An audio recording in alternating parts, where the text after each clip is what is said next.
What's going on, folks? Nate here at 2WDW Works, and behind me I have our brand new 2024 MT-09. I just finished breaking this thing in earlier today here on the dyno, got the first service done, and we have already begun tuning. Now, in full disclosure, this was not on my new bike purchase agenda this year, but when Woolwich went ahead and added the bin file definitions for the new 2024 models and I took a look at them, my original hope was to just carry over the mapping we'd already built for the 21 to 23s. We flashed hundreds of those, so the engine's the same, it should probably still work. Wrong. The fuel tables in this new 2024 ECU are completely different than the 21 to 23 models. In fact, if we look at a comparison of the new 2024 IAP fuel table to the old 21 to 23 fuel table, it's not even in the ballpark. So if anybody out there is actually trying to just go ahead and copy and paste over their old 21 to 23 mapping, and they're selling you a flash based on that, you're not going to have a good time. So any other tuner out there like myself that was hoping to do that, ain't going to happen. But because I have the coolest job in the world, I was able to just call up one of our local Yamaha dealers this morning, swipe the company credit card, and lo and behold, we now have a 24 MT-09. And I've got to say, the upgrades are pretty cool. The new dash is sweet. I think the word is, kind of still out on if the new headlight's cool or not.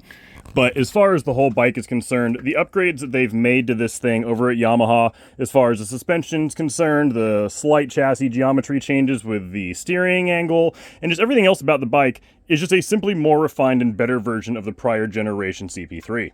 But because it's a Yamaha, it just isn't right from the factory.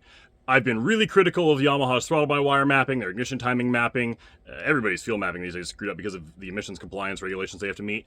But specifically, Yamaha's throttle-by-wire mapping, ignition timing mapping sucks from the factory. It always has on these bikes. The 2014 version of this, when the FZ09 came out, was goddamn near unrideable. And luckily, it's gotten a little bit better than that over the years, but there still leaves a lot to be desired in terms of proper throttle-by-wire mapping and giving you a nice, smooth throttle response in every single gear. So let's go ahead and dive right into this. This is our nice hot baseline here this afternoon. 107 horsepower, 62 foot-pounds of torque. You can see there that after 10,000 RPMs, the throttle-by-wire system just shuts down and all of a sudden the power falls on its face.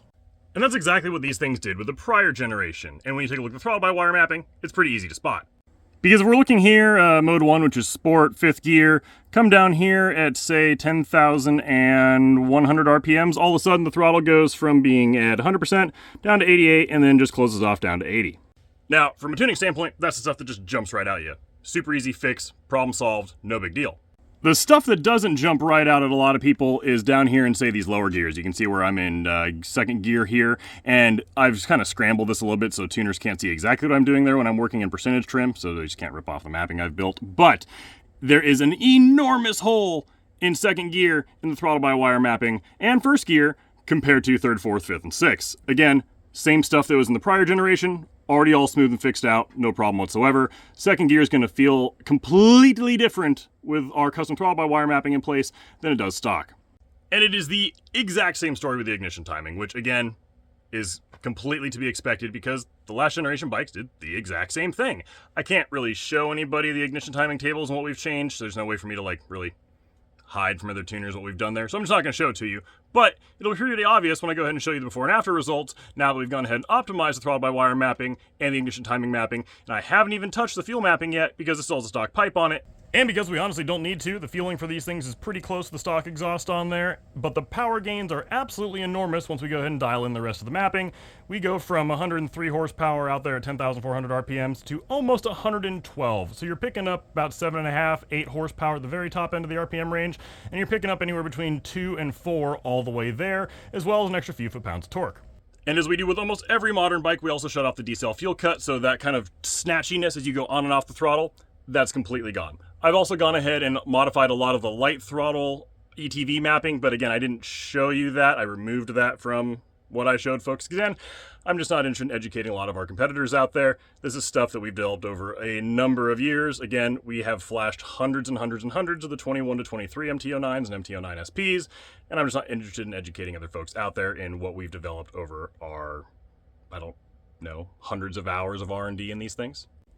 And now, these new 2024 models have a completely different setup for the engine braking management and the backslip regulation or backslip torque regulation, whatever the hell they call it these days on these bikes, and it feels a little wonky in just a little bit that I've ridden this thing already. So we're going to go ahead and actually get this thing out on the track this weekend. It will be smoothing out all of that mapping as well. I actually have one of our good friends who just happened to be a podium finisher at the Daytona 200. I'm pretty sure I'm going to get him to ride this thing, give me his feedback this weekend, and we'll get that perfectly dialed in with somebody of that speed and caliber, which is just not something that you're going to find any other tuner out there doing. Now, obviously, for the prior generation bike, there was a ton of exhaust systems released, and luckily, they're all still going to fit. The intake is slightly different on this bike, but I'm also pretty certain that that filter and the DNA Stage 2 kit is also still going to be compatible. So I went ahead and ordered all of it. I sat down last night and just lit our credit card on fire ordering intake and exhaust systems, because I'm going to build mapping for every possible combination I can get our hands on, just for you guys. Because let's face it, it's a popular bike. There's a ton of different combinations that folks are going to have out there, and the fuel mapping needs are quite different from one to another.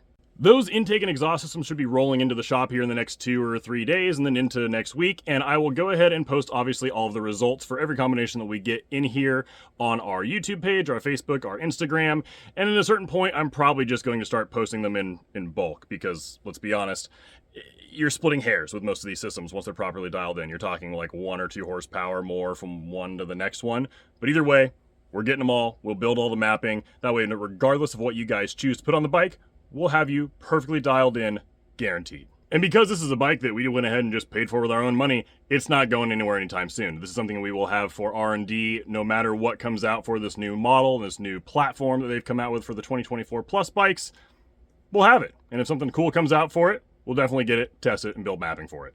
So if you've got one of these brand new 2024 MT-09s and you are looking for an ECU flashing and tuning solution, look no further than 2WDWworks.com. Our ECU flash for these bikes is going to be up on our website for $349.99. Return shipping is calculated at checkout. Return shipping is anywhere from $12 to $50, depending on where you're at in North America, and if you decide you want to insure your ECU or not. And we always flash and ship ECUs out the very same day that we receive them. And as always, if you have any questions whatsoever, never hesitate to give us a call or shoot us an email. Our email is support@2WDWworks.com. We are always happy to help. So no matter what it is about this platform, just ask. I'll be more than happy to answer.